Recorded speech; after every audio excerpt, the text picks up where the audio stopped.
പ്രതിപക്ഷ നേതാവ് വി.ഡി. സതീശനെതിരെ പുനർജനി കേസിൽ CBI അന്വേഷണത്തിന് ശുപാർശ. വിജിലൻസ് ശുപാർശ മുഖ്യമന്ത്രിക്ക് കൈമാറി. വിദേശത്ത് നിന്ന് പണം പിരിച്ചത് FCRA നിയമത്തിന്റെ ലംഘനമെന്നാണ് വിജിലൻസ് ചൂണ്ടിക്കാട്ടുന്നത്.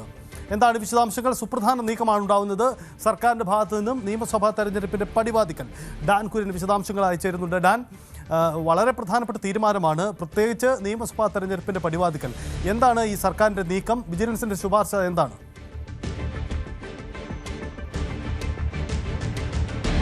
ഒരു വർഷം മുമ്പ് വിജിലൻസ് സമർപ്പിച്ച ഒരു റിപ്പോർട്ടിലെ കാര്യങ്ങളാണ് ഇപ്പോൾ നിയമസഭാ തെരഞ്ഞെടുപ്പിന്റെ പടിവാതിക്കൽ വെച്ച് പുറത്തു വരുന്നത് എന്നതാണ് ഇതിൽ ശ്രദ്ധേയമായിട്ടുള്ള കാര്യം. അതായത് യോഗേഷ് ഗുപ്തയാണ് ഇത്തരത്തിലൊരു റിപ്പോർട്ട് സമർപ്പിച്ചിരിക്കുന്നതെന്നാണ് നമുക്ക് ലഭിക്കുന്ന വിവരങ്ങൾ. അത്തരത്തിൽ ഒരു വർഷം മുമ്പ് സമർപ്പിച്ച റിപ്പോർട്ടിലെ വിശദാംശങ്ങളാണ് ഇപ്പോൾ പുറത്തു വരുന്നത്. അതുകൊണ്ട് തന്നെ ഇത് രാഷ്ട്രീയ പ്രേരിതമായ ഒരു ആരോപണമാണ് എന്ന ആക്ഷേപം ഉന്നയിച്ചുകൊണ്ട് കോൺഗ്രസ് അതിനെ പ്രതിരോധിക്കാനാണ് സാധ്യത. നിലവിൽ നേരത്തെ സൂചിപ്പിച്ച പോലെ രണ്ട് കാര്യങ്ങളാണ് ഇതിൽ ചൂണ്ടിക്കാണിക്കുന്നത്. അതിൽ ഒന്ന് FCRA നിയമങ്ങളുടെ വിദേശ നാണയ വ്യവസ്ഥയിലെ നിയമങ്ങളുടെ ലംഘനം ഉണ്ടായിരിക്കുന്നു. അതോടൊപ്പം മറ്റൊരു പ്രധാനപ്പെട്ട കാര്യം, കേന്ദ്ര സർക്കാരിൽ നിന്ന് സ്വകാര്യ സന്ദർശനത്തിനെന്ന പേരിൽ പ്രതിപക്ഷ നേതാവ് അനുമതി തേടിയ ശേഷം വിദേശത്ത് പോയി മണപ്പാട്ട് ഫൗണ്ടേഷന്റെ പേരിൽ പിരിവ് നടത്തി. അങ്ങനെ ഏതാണ്ട് 22,500 പൗണ്ട് അദ്ദേഹം അവിടുന്ന് കളക്ട് ചെയ്ത് ഈ മണപ്പാട് ഫൗണ്ടേഷനിലേക്ക് അയച്ചു എന്നതടക്കമുള്ള കാര്യങ്ങളാണ് ഈ റിപ്പോർട്ടിൽ പരാമർശിക്കുന്നത്. അതുകൊണ്ട് തന്നെ നിയമസഭാ സാമാജികൻ എന്ന നിലയിൽ അദ്ദേഹത്തിന്റെ ഭാഗത്തുനിന്ന് കൃത്യവിലോപം ഉണ്ടായിരിക്കുന്നു. സ്പീക്കർ അതിൽ നടപടി സ്വീകരിക്കണമെന്നും വിജിലൻസ് ശുപാർശ ചെയ്യുന്നുണ്ട്. മണപ്പാട് ഫൗണ്ടേഷൻ എന്ന പേരിൽ പുനർജനി പദ്ധതിക്കായി ഫൗണ്ടേഷൻ രൂപീകരിച്ചാണ് വിദേശത്ത് നിന്ന് പണം സ്വീകരിച്ചത് എന്നാണ് റിപ്പോർട്ടിലെ പ്രധാനപ്പെട്ട പരാമർശം. UK ആസ്ഥാനമായുള്ള മിഡ്ലാൻഡ് ഇന്റർനാഷണൽ എയ്ഡ് ട്രസ്റ്റ് എന്ന NGO വഴിയാണ് മണപ്പാട് ഫൗണ്ടേഷന്റെ FCRA അക്കൌണ്ടിലേക്ക് പണം അയച്ചത് എന്നാണ് വിജിലൻസിന്റെ കണ്ടെത്തൽ. ഈ കാര്യങ്ങളൊക്കെയാണ് അതിൽ പരാമർശിക്കുന്നത്. നമുക്കറിയാം, പുനർജനി പദ്ധതിയുമായി ബന്ധപ്പെട്ട് നേരത്തെ തന്നെ സർക്കാരും CPM ഒക്കെ പ്രതിപക്ഷ നേതാവ് വി.ഡി. സതീശനെ ലക്ഷ്യം വെച്ചുകൊണ്ട് വലിയ തരത്തിലുള്ള ആക്ഷേപങ്ങൾ ഉന്നയിക്കുന്നത് നേരത്തെയും ഉണ്ടായിട്ടുള്ളതാണ്. കഴിഞ്ഞ തെരഞ്ഞെടുപ്പ് കാലത്തും അത് വലിയ തരത്തിൽ ചർച്ചയായതാണ്. ഇപ്പോൾ നിയമസഭാ തെരഞ്ഞെടുപ്പിന് തൊട്ടുമുമ്പ് പ്രതിപക്ഷ നേതാവ് എന്ന നിലയിൽ വലിയ തരത്തിൽ അടുത്ത മുഖ്യമന്ത്രി ആരാകും കോൺഗ്രസ് അധികാരത്തിൽ വന്നാൽ, UDF അധികാരത്തിൽ വന്നാൽ എന്ന ചർച്ചകളൊക്കെ നടക്കുന്നതിനിടയിലാണ് വി.ഡി. സതീശനെതിരെ ഇങ്ങനെയൊരു നീക്കം ഉണ്ടാകുന്നത് എന്നതാണ് ശ്രദ്ധേയം. അത് രാഷ്ട്രീയമായും നിയമപരമായും പ്രതിരോധിക്കാനുള്ള ഒരു നീക്കമായിരിക്കും കോൺഗ്രസിന്റെ ഭാഗത്ത് നിന്ന് ഉണ്ടാകുക. എന്തായാലും പ്രതിപക്ഷ നേതാവിനെ ഉന്നമിട്ടുകൊണ്ടുള്ള ഒരു കൃത്യമായ നീക്കം തുടങ്ങിയിരിക്കുന്നു എന്നാണ് പുറത്തുവരുന്ന സൂചനകൾ. അതോടൊപ്പം ഇനിയും ഇത്തരത്തിൽ ചില കാര്യങ്ങൾ കൂടി പുറത്തു വരാനുണ്ട് എന്ന് കോൺഗ്രസ് കേന്ദ്രങ്ങൾ തന്നെ സൂചന നൽകുന്നുണ്ട്. അതായത് തെരഞ്ഞെടുപ്പ് അടുത്തു വരുന്ന സമയമാണ്. അതുകൊണ്ട് കോൺഗ്രസ് നേതാക്കളെ നിയമക്കുരുക്കിൽപ്പെടുത്താനുള്ള ബോധപൂർവമായ ഒരു ശ്രമം സർക്കാരിന്റെ ഭാഗത്തുനിന്ന് ഉണ്ടായേക്കും എന്ന ഒരു കൃത്യമായ വിലയിരുത്തൽ പാർട്ടി കേന്ദ്രങ്ങളിലുണ്ട്. അതിന്റെ ഭാഗമായാണ് ഇപ്പോൾ പുറത്തുവരുന്ന ഈ പുനർജനി പദ്ധതിയുമായി ബന്ധപ്പെട്ട പ്രതിപക്ഷ നേതാവിനെതിരെ CBI അന്വേഷണത്തിന് ശുപാർശ ചെയ്തുകൊണ്ടുള്ള വിജിലൻസിന്റെ റിപ്പോർട്ടെന്നാണ് കോൺഗ്രസ് നേതൃത്വത്തിന്റെ പ്രാഥമിക വിലയിരുത്തൽ.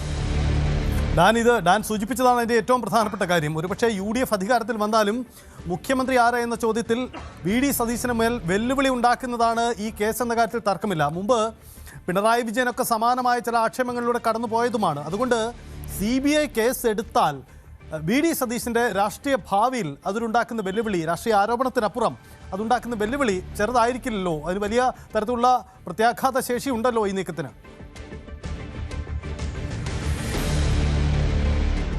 അതായത് സംസ്ഥാനത്ത് കോൺഗ്രസ് കേരളത്തിലും ദേശീയ തലത്തിലും ഒക്കെ ഉന്നയിക്കുന്ന പ്രധാനപ്പെട്ട ഒരു ആക്ഷേപമാണ് കേന്ദ്ര ഏജൻസികളെ രാഷ്ട്രീയ താൽപര്യങ്ങൾക്ക് വേണ്ടി കേന്ദ്ര സർക്കാർ ഉപയോഗിക്കുകയാണ്. അങ്ങനെയാണ് ED അടക്കം കോൺഗ്രസ് നേതാക്കൾക്കെതിരെയൊക്കെ രാഷ്ട്രീയ പകപോക്കലിന്റെ ഭാഗമായി രാഷ്ട്രീയ താൽപര്യത്തോടെ ഉപയോഗിക്കുന്നു എന്നൊരു ആക്ഷേപം ഉന്നയിച്ചുകൊണ്ടിരിക്കുന്നത്. ഇന്ത്യ മുന്നണിയും അത്തരത്തിലുള്ള ആക്ഷേപം ഉന്നയിച്ചുകൊണ്ടിരിക്കുന്നതാണ്. ദേശീയ തലത്തിൽ CPM കോൺഗ്രസിനൊപ്പം ഇന്ത്യ മുന്നണിയുടെ ഭാഗമായി നിൽക്കുന്ന ഒരു സാഹചര്യമൊക്കെയുണ്ട്. അതിനിടയിൽ കേരളത്തിൽ ഇങ്ങനെയൊരു നീക്കം CBI അന്വേഷണത്തിന് വിജിലൻസ് ശുപാർശ ചെയ്യുമ്പോൾ അതിൽ ആഭ്യന്തര വകുപ്പിന്റെ ഭാഗത്തു നിന്ന് അങ്ങനെ ഒരു നീക്കം CBIയോട് പ്രതിപക്ഷ നേതാവിനെതിരെ അന്വേഷണം നടത്തണമെന്ന ഒരു ആവശ്യം ഉന്നയിക്കുന്ന ഒരു സാഹചര്യമൊക്കെ ഉണ്ടായാൽ അത് കൃത്യമായി ഇന്ത്യ മുന്നണിക്കുള്ളിൽ തന്നെ തർക്കങ്ങളിലേക്ക് വഴിവെക്കുന്ന ഒരു സാഹചര്യം വരും. കാരണം CBI ഉൾപ്പെടെയുള്ള കേന്ദ്ര ഏജൻസികളെ വലിയ തരത്തിൽ രാഷ്ട്രീയമായി ഉപയോഗിക്കുന്നു BJP സർക്കാർ എന്ന വിമർശനം ഉന്നയിച്ചുകൊണ്ടിരിക്കുന്നത് കോൺഗ്രസ് CPM ഒക്കെ ഒരുമിച്ചാണ്. അതിനിടയിൽ ഇങ്ങനെയൊരു കേസിൽ ഇവിടെ നിന്ന്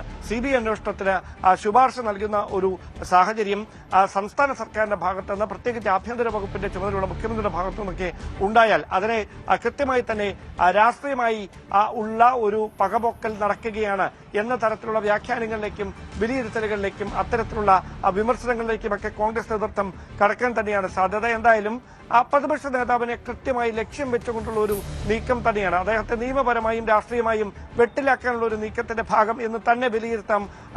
കാരണം ഒരു വർഷം മുമ്പ് വിജിലൻസ് റിപ്പോർട്ട് സമർപ്പിച്ച ഒരു കേസിൽ അല്ലെങ്കിൽ ഇത്തരമൊരു ശുപാർശയിൽ നിയമസഭാ തെരഞ്ഞെടുപ്പിന് മുമ്പ് മാത്രം അതിലെ വിവരങ്ങൾ പുറത്തുവരികയും അതുമായി ബന്ധപ്പെട്ട തുടർ നീക്കങ്ങളിലേക്ക് കടക്കുകയും ചെയ്യുമ്പോൾ അത് രാഷ്ട്രീയ പ്രേരിതമെന്ന് ആരോപിച്ചാൽ അതിന് ഏത് തരത്തിലാകും സർക്കാർ അതിന് മറുപടി നൽകുക എന്നതൊക്കെ ഇനി കാത്തിരുന്ന് തന്നെ കാണേണ്ടി വരും.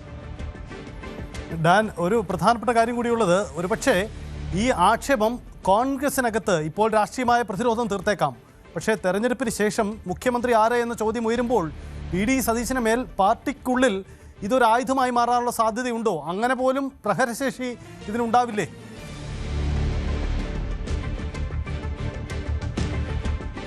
തീർച്ചയായിട്ടും കോൺഗ്രസ് ആണ് നേതാക്കൾ ഏതൊക്കെ തരത്തിൽ ആർക്കൊക്കെ ഒപ്പം നിൽക്കും, കാലുമാറും, ഇതൊക്കെ നേരത്തെയും നമ്മൾ ഒരുപാട് കണ്ടിട്ടുള്ളതാണ്, ചർച്ച ചെയ്തിട്ടുള്ളതാണ്. അത്തരത്തിലുള്ള നീക്കങ്ങളൊക്കെ ഇനിയും ഉണ്ടാകാനുള്ള സാധ്യത തള്ളിക്കളയാനാവില്ല. പക്ഷേ തൽക്കാലത്തേക്കെങ്കിലും, അതായത് നിലവിൽ ഈ ഒരു സാഹചര്യത്തിൽ ഇത് രാഷ്ട്രീയ പ്രേരിതമായുള്ള ഒരു ആരോപണം എന്ന നിലയിലേക്ക് ഗ്രൂപ്പ് വ്യത്യാസങ്ങളും അഭിപ്രായ ഭിന്നതകളെയൊക്കെ മറന്ന് നേതൃത്വം അത്തരമൊരു വിലയിരുത്തലിലേക്ക് തന്നെ എത്താനാണ് സാധ്യത. കാരണം വയനാട്ടിൽ ബത്തേരിയിൽ ദ്വിദിന ക്യാമ്പ് നടക്കുകയാണ്. ഒരുപക്ഷെ അവിടെ വെച്ച് തന്നെ പ്രധാനപ്പെട്ട നേതാക്കളൊക്കെ ഈ വിഷയത്തിൽ മാധ്യമങ്ങളോട് ഇന്ന് തന്നെ പ്രതികരണം നടത്തിയേക്കാം. ആ വിഷയത്തിൽ കൃത്യമായി പാർട്ടിയുടെ നിലപാട് KPC അധ്യക്ഷൻ ഉൾപ്പെടെയുള്ളവർ വ്യക്തമാക്കിയേക്കാം. അവിടെ ഏറ്റവും പ്രധാനപ്പെട്ടതായി മാറാൻ പോകുന്നത് ഞാൻ നേരത്തെ സൂചിപ്പിച്ച കാര്യമാണ്. അതായത് ഒരു വർഷം മുമ്പ് സമർപ്പിച്ച റിപ്പോർട്ട് ഇത്രയും നാൾ അനക്കാതെ വെച്ചതിന് ശേഷം നിയമസഭാ തെരഞ്ഞെടുപ്പിന്റെ പടുവാതിക്കൽ വെച്ച് CBI അന്വേഷണത്തിന് ശുപാർശ ചെയ്യുന്നുള്ള വിവരം പുറത്തു വിടുന്നത് തന്നെ അതിലൊരു അസ്വാഭാവികത ഉണ്ടല്ലോ എന്നൊരു ചോദ്യം ഉന്നയിച്ചുകൊണ്ട് ഇതിനെ രാഷ്ട്രീയമായി പ്രതിരോധിക്കാനുള്ള ഒരു നീക്കമാണ് കോൺഗ്രസ് ഇപ്പോൾ നടത്തിക്കൊണ്ടിരിക്കുന്നതെന്നാണ് നമുക്ക് ഇപ്പോൾ മനസ്സിലാകുന്ന കാര്യം. ഡാൻ, ഒരു കാര്യം, ഈ മുമ്പ് സമാനമായി ഈ ലാവ്ലിൻ കേസ് CBIക്ക് വിട്ടതും ഇതുപോലെ ഒരു തെരഞ്ഞെടുപ്പിൻ്റെ പടിവാതിക്കലാണ്. അന്ന് കോൺഗ്രസ് അതിനെ രാഷ്ട്രീയമായി ഉപയോഗിച്ചു എന്ന ആക്ഷേപം ഉണ്ടായതാണ്. പിന്നീട് അതിൻ്റെ നിയമ നടപടികളും മറ്റും നമ്മൾ കണ്ടതുമാണ്. അപ്പോൾ ഇത് ഈ വിജിലൻസിൻ്റെ ഈ ശുപാർശയുടെ അടിസ്ഥാനത്തിൽ എടുക്കുന്ന സർക്കാരിൻ്റെ നീക്കം എന്നതിനപ്പുറം ഇത് കോടതിയിലെത്തിയാൽ ഉണ്ടാകുന്ന പ്രത്യാഘാതം മറ്റൊരു തരത്തിൽ കൂടി ഉണ്ടാകുമോ? എന്തായാലും കോൺഗ്രസ് ഇതിനെ രാഷ്ട്രീയമായി പ്രതിരോധിക്കുമെന്ന് ഉറപ്പാണ്. തൽക്കാലം ഡാൻ സൂചിപ്പിച്ചതുപോലെയുള്ള തർക്കങ്ങളൊന്നും കോൺഗ്രസിൽ ഇപ്പോൾ എന്തായാലും അത് പ്രകടമാവില്ല. നിയമസഭാ തെരഞ്ഞെടുപ്പാണ്, അതുകൊണ്ട് ഇതിനെ രാഷ്ട്രീയമായി അവർ പ്രതിരോധിക്കും. ഇതിൽ കോൺഗ്രസ് സ്വീകരിക്കാൻ പോകുന്ന ഒരു പൊതു ലൈൻ എന്തായിരിക്കും? ഗ്രൂപ്പ് വ്യത്യാസങ്ങൾക്കൊക്കെ അപ്പുറം പ്രതിപക്ഷ നേതാവിനെതിരെ സർക്കാർ രാഷ്ട്രീയ ആയുധം ഉപയോഗിക്കുന്നു എന്ന വാദം തന്നെയായിരിക്കും ഉപയോഗിക്കുക, അല്ലേ?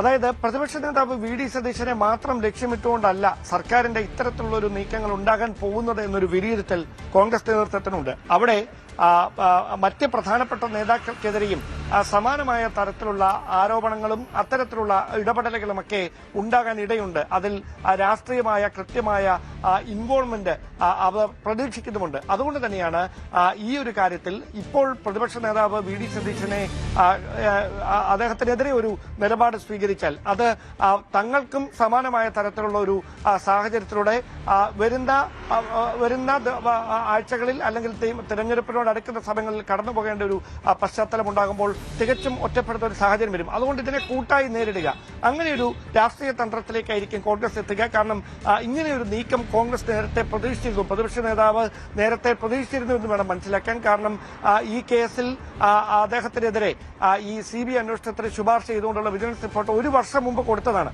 അങ്ങനെ ഒരു റിപ്പോർട്ട് എന്തുകൊണ്ട് ഈ ഒരു ഘട്ടത്തിൽ മാത്രം, ഈ ഒരു വർഷത്തെ, അതായത് 12 മാസത്തെ ഇടവേളയ്ക്ക് ശേഷം നിയമസഭാ തെരഞ്ഞെടുപ്പിന് 3 മാസം മാത്രം ബാക്കി നിൽക്കുന്ന ഒരു സാഹചര്യത്തിൽ സ്ഥാനാർത്ഥി നിർണ്ണയം അടക്കമുള്ള നിർണായകമായ ചർച്ചകളിലേക്ക് എല്ലാ പ്രധാനപ്പെട്ട കക്ഷികളും കടക്കുന്നതിന് തൊട്ടു മുമ്പ് ഇങ്ങനെയൊരു റിപ്പോർട്ടിലെ വിവരങ്ങൾ പുറത്തു വരുന്നതിലെ അസ്വാഭാവികതയാണ് കോൺഗ്രസ് ഉയർത്തിക്കാണിക്കുന്ന പ്രധാനപ്പെട്ട ആക്ഷേപം.